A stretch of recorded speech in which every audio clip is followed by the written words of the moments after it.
I talked to my grandpa's friend who runs an Ibogaine clinic. Did he tell Oh, about this? you spoke to him. Yep. Spoke to him. Wow.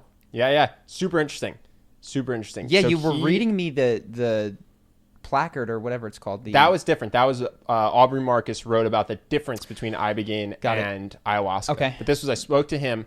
Very interesting. So he was a gym trainer, just a regular salt of the earth guy, like not a great relationship with his father, grew up not necessarily like a white collar guy, but then becomes a trainer, and he's super fit and gets addicted to painkillers. And his girlfriend at the time basically says, listen, this is really bad. You got to pick me or the painkillers. I found you an Ibogaine clinic down in Mexico. It's $12,000. You have to go or we're going to break up. And he's like, I don't have $12,000. What are we talking about? She's like, doesn't matter. We got to figure it out. So they save for months.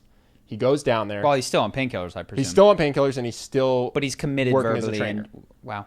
He goes down there, and when he comes back a week later, kicked painkillers, has never done them since. Yeah. And just goes, this is the truth. This is insane. What am I doing? I'm helping people be fit, but this is life-saving. Yeah. Shuts down his business and opens up this clinic in Mexico, which is pretty awesome. Wow. And he said, he's like, listen, where I went, this is not a 5-star place. This is dirty Mexican facility. And it wasn't clean. There was no real guidance in English. Did he tell you about his experience on it? Yes, we'll get to that. Hear that. We'll get to that. But so he said, I wanted to open something that people could feel safe and good about going to it, because he was like, I was sketched out when I went. And so they opened this all-inclusive thing where you go down, you take the Ibogaine, they give you the food. It's this beautiful place. You can go swim with dolphins during the day and stuff like that. And also, I guess Ibogaine... Presumably not while you're on Ibogaine. Well, no, but Ibogaine, I didn't know this. I guess the way it metabolizes, it creates something in your blood that gives you like a 30 to 90 day window of a rosy feeling. Really? So yeah, so what it does is it creates this window, this pink window, she said, where you take the Ibogaine. It's a very intense experience. So just to catch people up, I believe it comes from a root or a bark in Africa. Yeah, I don't know. It's been used in the treatment. There's a Vice documentary that's fascinating. Same story with a guy with heroin to treat serious drug addiction. So that can't be I kicked. asked them because it's expensive. You know, they said it's $5,000 to $15,000 depending on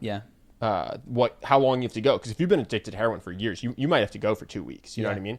If you are a Navy SEAL with PTSD, you might have to go for 5 days. Yeah. But that's the light stuff. So they do PTSD. It's incredible. It's incredible. So they do drug addiction. I was like, who should do this? And they said, we think everyone should do this, but we get that because of the cost, it's really when it becomes something that's going to change your life. Well, beyond that, I'm scared of the experience. They said it wasn't that bad actually. They just did a dose recently. They do it at least once a year. They don't think it's particularly terrible. Okay. I've heard that it's yeah. No, I agree. That it's like 48 hours of misery. So I don't know. I'll read you. I took a lot of notes. I'll read you what they said. But I thought it was interesting. They said that the things that it's for: drug addiction, PTSD, severe depression, severe anxiety. So you have panic attacks and they're ruining your life and you can't function.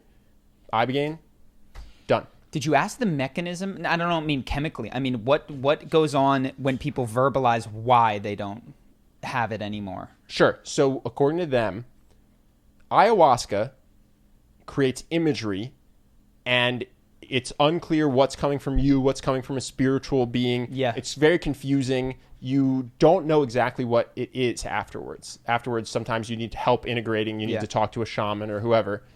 They said, Ibogaine, you know who you are the whole time. Ayahuasca, you take ayahuasca, sometimes your brain explodes. You become one with the universe. You forget who Ben Altman is. You forget you have a corporeal body. It's very confusing. Ibogaine, you know, you're Charlie Houpert. You're sitting in a room in Mexico. You're here because you're addicted to heroin. You're taking Ibogaine. You know that the whole time, which I think is incredible because it's still a psychedelic experience in the sense that you see stuff and you can relive stuff, whatever it is. But my heart is racing. I'm scared. You know you're Charlie Houpert. You know you're on Ibogaine, which I think is fascinating. Yeah. So then you take it and basically you get flooded with insights about your life. It cuts through all the self-deception, all the bullshit. And so what it helps you do is release things, they said. So basically, drug addiction, people don't start doing heroin, I think, just because it feels good. Or you don't get addicted to heroin just because it feels good. You get addicted to heroin because of your childhood, your peer group, whatever it is. And so this helps you to see your life, know it for what it was, but release being so hung up on it. Got it. So you've got an issue which the heroin was treating. So you're a Navy SEAL. The heroin is like you're a Navy medicine SEAL and in you some have ways. PTSD, Yeah. right? And it's because of all the things that you saw and did.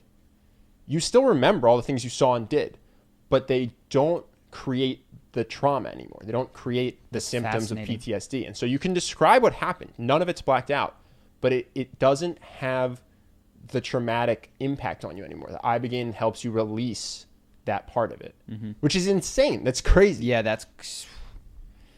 And did they say the effectiveness rate? I'd be curious if they had a follow-up rate after 6 months. I don't know. Let me check my notes.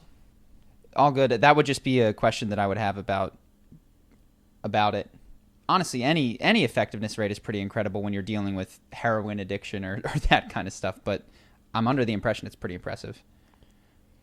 I did not ask, so I do not know. Got it. But I'm trying to think what else. Yeah, in terms of the experience itself. Are you interested? Yeah. What? I think you can't recommend it without Of course having not. done it. Of course not. No, so no, I think, no. Oh, sorry. So I'll probably say this part, which I don't know if I've told you. So we've been thinking about how do we help people in this area? Yeah. Right? Is it MDMA therapy? Is it psilocybin retreats? Is it ayahuasca? Is it Ibogaine? I am starting to realize the answer is yes, in the sense that you have all of these options, and the question is what's going on. So if someone comes to you, they go, hey, I just graduated from college. I moved to a new city. I'm not very good at creating the same amazing friend group I had in college. What do I do? You buy Charisma University. Someone comes to you. Probably not Ibogaine. No, exactly. Charisma University is the solution for you. Someone goes, hey, I have anxiety. It's not crippling, but it is a bummer. It really does impact my life negatively, but not in an extreme way. Okay, maybe MDMA therapy is for you.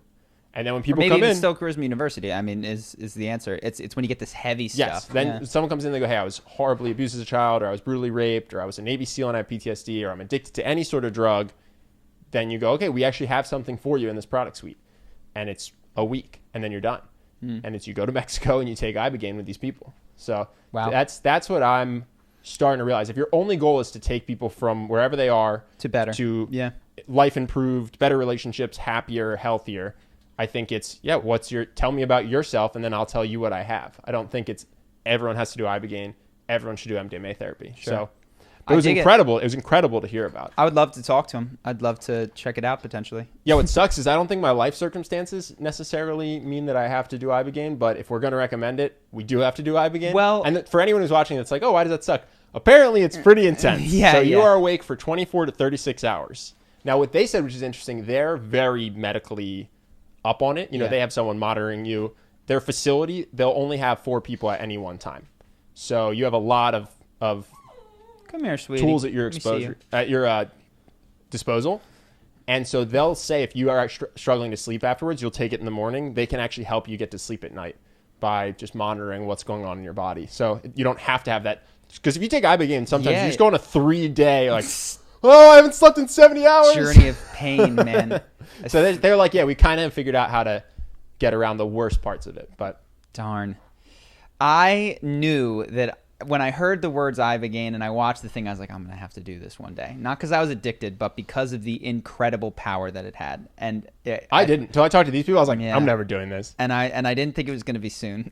I don't want to do it, but I do think you can't recommend it until you've done it. Of course not. So. And I wouldn't. Even after you've done it, I think that will give you such a respect for when not to recommend it. No, it's intimidating. I'm trying to think what else.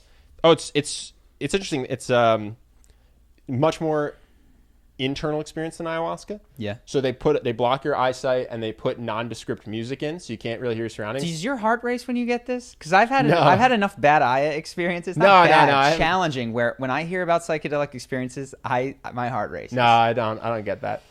But it's super internal. So you're just like mask on, ear things in, 12 hours like that. Yeah. With no sensory input besides basically white noise music. And I thought that was super interesting because in ayahuasca, you walk around, you open your eyes. Sometimes you break the rules and talk a little bit. I'm definitely breaking them rules. You can't, dude. The only person in there is the person who's helping you make sure your heartbeat is in the right place. Can we talk? Hey, I'm having a bad time. I'm reliving some trauma I would like to discuss. Cool. I think that's awesome. I mean, God, what a connection. Grandpa to Yeah, right? My grandpa mom to- was watching the podcast. Yeah. And she calls me. She's like, hey, you want to do potentially a podcast plant is, medicine? podcast is paid for itself. Yeah. Unless Summer bites through like, these "Did- headphones, in which case we'll be down $70. Yeah, she's like, do you know your grandpa knows someone who runs a ayahuasca clinic? It's like, why would my 80-year-old grandpa know anyone that runs an ayahuasca clinic? And then it found out it's not ayahuasca, it's ibogaine, but still. This is a good general point, and people ask us, how did you make friends? How did you do all this kind of fair. stuff? You do not know who in your current circle has got some crazy connection or some crazy commonality with you. And if we had just said, hey, we're going to keep this one close We're to just the going to hip. say it to each other. And We're maybe not gonna ask broadcast it. people that we kind of know are in it. We would have absolutely missed this. At no point it on didn't that occur to me list to ask is my mom. grandpa or mom. My mom doesn't do ayahuasca. Why Yeah. would I ask her?